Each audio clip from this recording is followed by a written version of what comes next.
What if I told you that one of the most reviled figures of our time, Jeffrey Epstein, was not just dabbling in finance and politics, but was also an early, significant investor in one of the biggest names in cryptocurrency? Well, guys, that is precisely the bombshell that has just exploded across the crypto world and beyond. Because new unsealed Department of Justice documents are painting a picture that may shock many, right? These docs connect Epstein directly to the early funding of Coinbase. Forget the usual market movements. Let's put the charts away. We don't need to talk about 2026 price whatever, because this is bigger and it could stick around. It is about the intersection of high finance, dark secrets, and the very foundations of the crypto industry. Because just hours ago, news broke, primarily from sources like Decrypt, that buried deep within the latest tranche of Jeffrey Epstein unsealed files, millions of documents, right? We're talking millions of documents, was a crypto related revelation that sent shockwaves through the industry. So, what exactly happened? The documents reveal that Epstein made a $3 million investment into Coinbase back in December of 2014. Just let that sink in. This wasn't some minor play. It was a substantial amount at the time because the deal valued Coinbase at just 400 million. And today, Coinbase is a publicly traded company worth approximately 51 billion. And here's where it gets even more concerning. The deal was reportedly brokered by Brock Pierce. Yes, if you've been following, it's that Brock Pierce, the co-founder of Tether and his firm Blockchain Capital. But even in a bigger twist, guys, the emails indicate that Coinbase co-founder Fred Erzum was not only aware of Epstein's involvement, but even proposed meeting with him in New York in December of 2014. Emails were produced, dated back in December 3rd, 2014, that shows Erzum writing, quote, "I have a gap between noon and 3 today, but again, not crucial for me. Would be nice to meet him if convenient." Guys, this investment came over 6 years after Epstein's 2008 conviction for child prostitution. His status as a registered sex offender was public knowledge. This wasn't a secret side deal with an unknown entity. The leadership at Coinbase, it appears, knew exactly who they were dealing with. So Epstein eventually cashed out of half his stake in 2018, netting a tidy profit of nearly 15 million bucks from an initial $1.5 million allocation.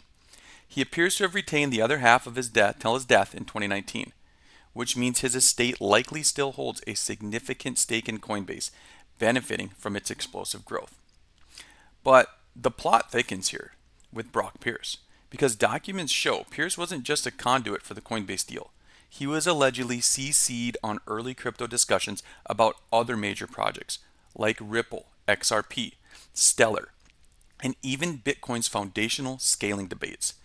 This paints a picture of Epstein having much deeper and earlier access to the crypto inner circle than anyone ever imagined.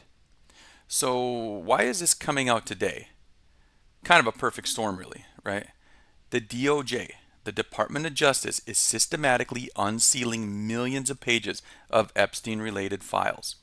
Journalists and investigators are meticulously sifting through them, and this crypto bombshell just happened to be in the latest batch. Now, this specific release also implicated Howard Lutnick, the current U.S. Commerce Secretary, showing alleged continued social engagement with Epstein years after Lutnick claimed he cut ties. This broader context is driving massive attention to these specific files.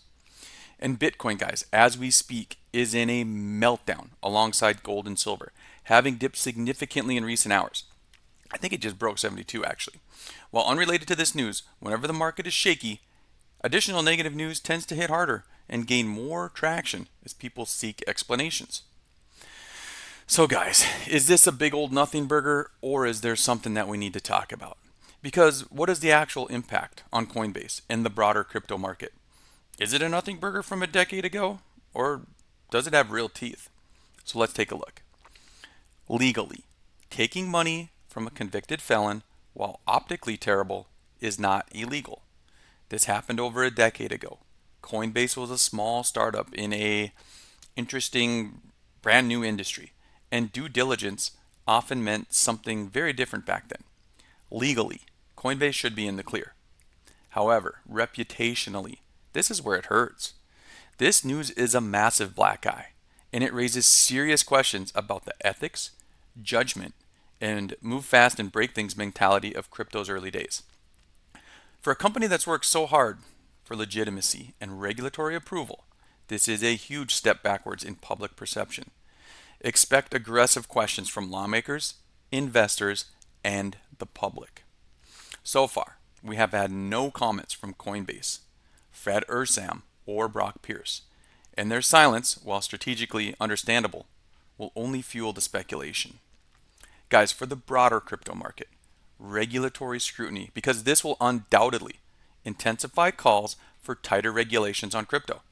Critics are going to point to this as proof that the industry has always been a haven for illicit funds and questionable characters. And for an industry still fighting for mainstream trust, having Epstein's name linked to its early funding is a devastating blow. It makes it harder to convince traditional finance and everyday people that crypto is truly clean and secure. The industry is going to have to reckon with its past. The Wild West era meant lax controls, and now the chickens are coming home to roost. Because this isn't the last we're going to hear of unsavory characters or questionable dealings from crypto's formative years. Guys, so is it a nothing burger? Right, let's answer that. From a purely legal standpoint, concerning immediate direct consequence for Coinbase today, perhaps, but from a reputational, ethical, and long-term regulatory perspective, absolutely not. This is a massive story that is going to linger for a while. So what do we need to watch now? Let's look for Coinbase's response. Will Brian Armstrong issue a statement? What's he going to say? Will the SEC, Congress, or other bodies launch investigations or demand explanations? And are there more crypto connections lurking in the remaining unsealed documents? Guys, this is a developing story, and we're going to be keeping a very close eye on it. So let me know what you think in the comments below. Is this decades old news that doesn't really matter? Or does it genuinely tarnish the crypto industry? Your thoughts are important. And guys, also, if you found this helpful, hit that like button, hit subscribe. I will keep you up to date on this story as it unfolds. This is Luke with Ledger Prime. We'll see you in the next one.